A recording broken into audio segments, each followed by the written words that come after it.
we're here to talk about how to drive up channel density and drive down cost using the Intel technology you already know.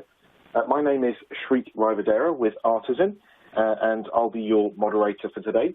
We do have two guest speakers on the webinar today.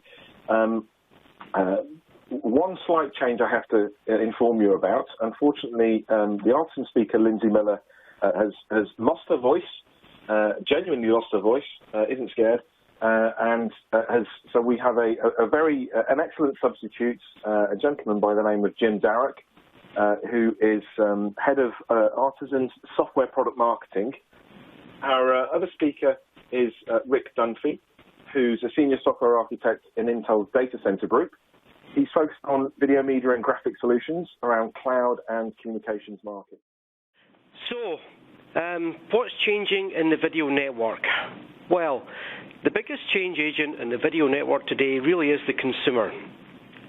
Consumer habits are changing in the way that we consume video. This diagram along the top shows how content is delivered across the traditional broadcast spectrum and how it's evolved, which is shown along the bottom.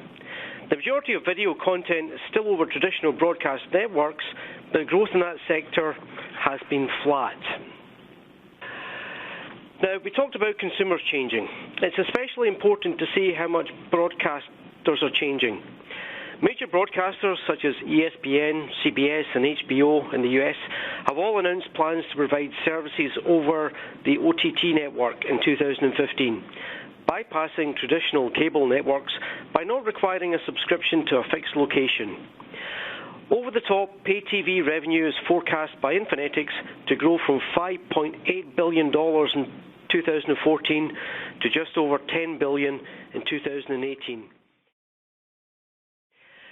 There is also growing frustration from service providers, whether cable MSOs, ISPs, or wireless service providers, as over-the-top content is crossing their networks, but monetization is for the OTT provider and not for them.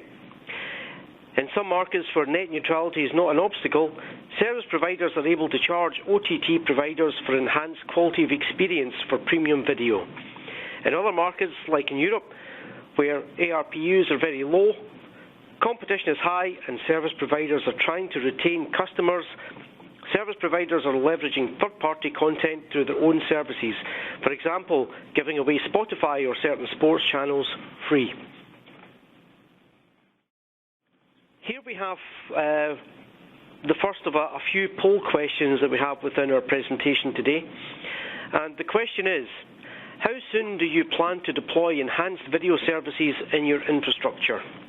And we'd like you to select between already in progress, option 2, within 6 months, option 3, within 12 months, or option 4, beyond 1 year. And again, the question is, how soon do you plan to deploy enhanced video services in your infrastructure? So the challenges of today's video network. We've established there's a growing preference for server and cloud architectures, but when we look at the equipment inside, it's standard servers running software as a service. Now, this may work for some applications, but for video, it simply doesn't scale and is a very expensive way to solve the problem. Take, for example, one server's capacity to handle 1080p AVC transcoding. The best it can achieve is about 6 streams.